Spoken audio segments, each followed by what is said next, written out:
Welcome to Practical 3, part of GEO116, Introduction to Geographical Methods. Today we're going to go through regression, hypothesis testing and t-tests.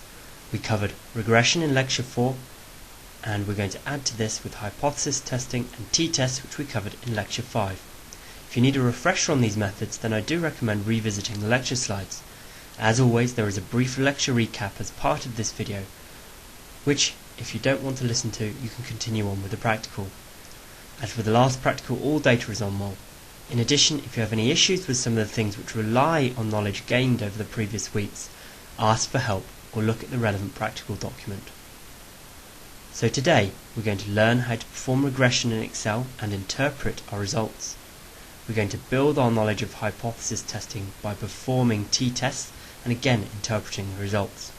Finally, we're going to implement our knowledge of method choice with a range of new datasets.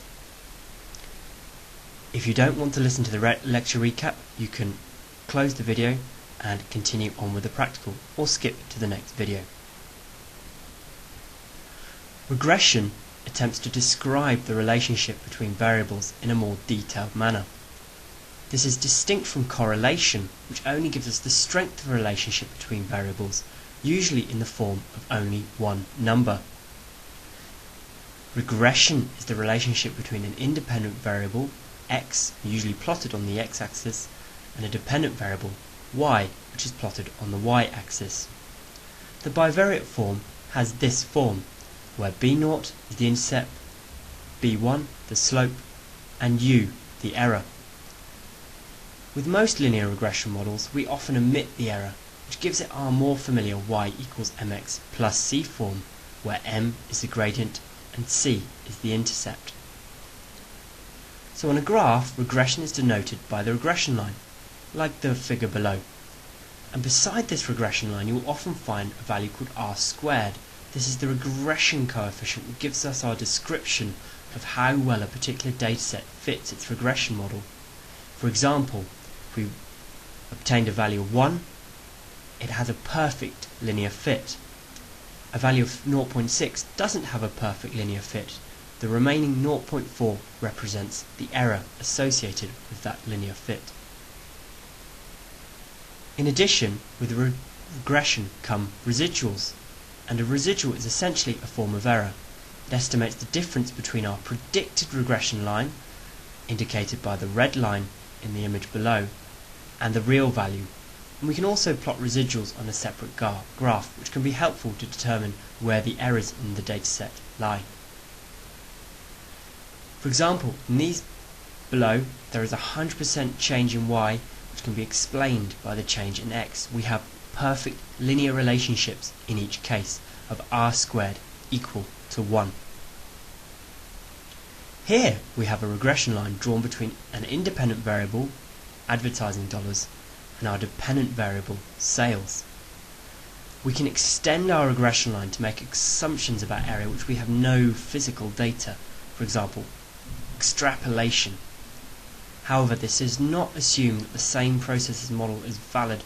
This does assume rather that the same process or model is valid beyond the range of data, which of course it may not be. So we need to be very careful when we do extrapolate beyond our dataset range, and also take into account our r squared value to see how best our data fits the model. And of course, extrapolation can be applied in the opposite direction. Moving on to hypotheses and hypotheses testing. Hypotheses are an essential part of good statistical practice and is essentially an empirical testable statement based on an unproven theory, and they generally discuss the relationship between two variables. And in general, we have at least two hypotheses for each problem.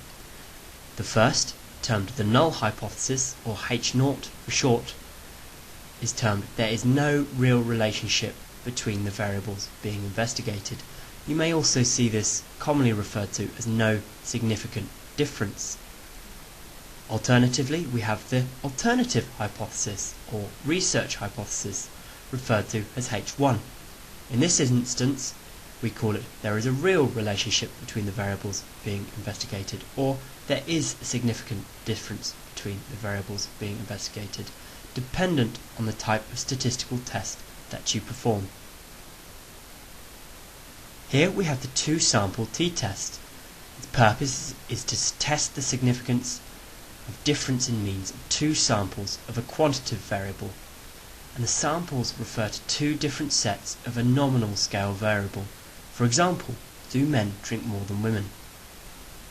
Our null hypothesis would be that there is no significant difference, no systematic difference, and that the sample means differ only by chance. Our alternative hypothesis, if we use a two-tailed test, would be that men and women drink different amounts. If we were using a one-tailed test, we have one of two possible one-tailed alternative hypotheses, and these can be that men drink more than women, or women drink more than men.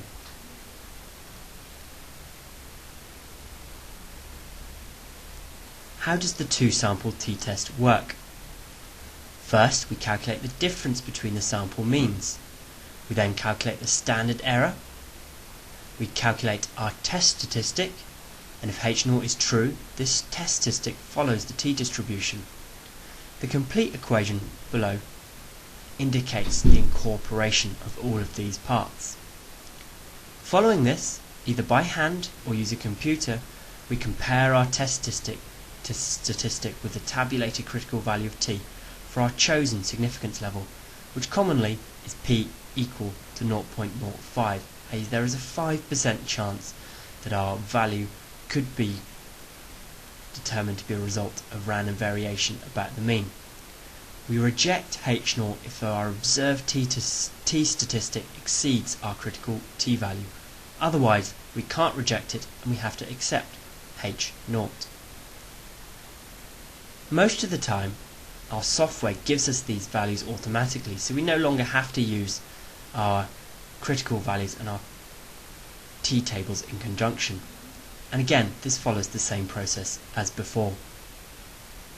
We then report our outcome in geographical terms. For example, our mean soil pH over gritstone was significantly different from pH over limestone. Here we have an example t-table which we use to compare our calculated t-value with the critical t-value.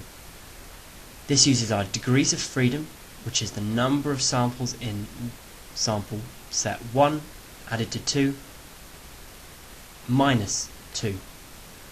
And we use this in conjunction with our calculated t-statistic and the confidence level that we are interested in, so generally 0.05, so 0.05.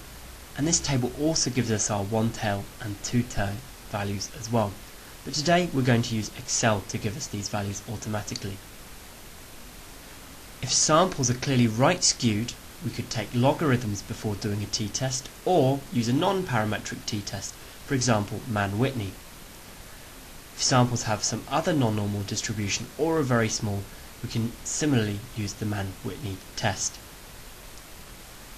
Another type of t-test is the one-sample t-test. This compares a single sample mean with some expected value. For example, if we're looking at acid rain and we knew the natural pH of water and dissolved CO2 is 5.6, and if we have a sample of 20 measurements with a mean of 5, we can determine whether this is evidence for acidification from air pollution. The H0 in this equation would be sample is from a population with mean equal to 5.6, and the sample mean differs from this by chance, i.e. there is no significant difference between the two. Our H1 would be our sample is from a population with a mean less than 5.6, which is nearly always going to be interpreted using a one-tailed test, i.e. we know we're looking for something below 5.6. So our basis for the decision, if H0 is true, the sample mean has a t-distribution centered on the population mean. And again, software will give us the appropriate values to be able to make this judgment. We may also see reference to something called a paired sample t-test. It's also known as a matched or related samples. It's not a common situation, but it can occur in situations like the below. For example, the same individuals or places at two different times before and after some potentially relevant event. For example, it could be you who takes a stats test before and after taking this module, and we compare the results to see if there's a difference between the two. Or we could be looking at the same river before and after a certain event, or at different times in the year.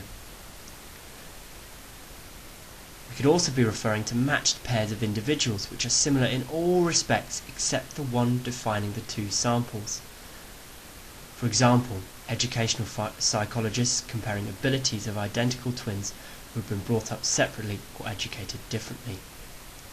If we can't match pairs of observations, then the samples aren't paired. If the sample sizes are unequal, they aren't paired. Thank you for listening to the lecture recap. You can now continue with the practical.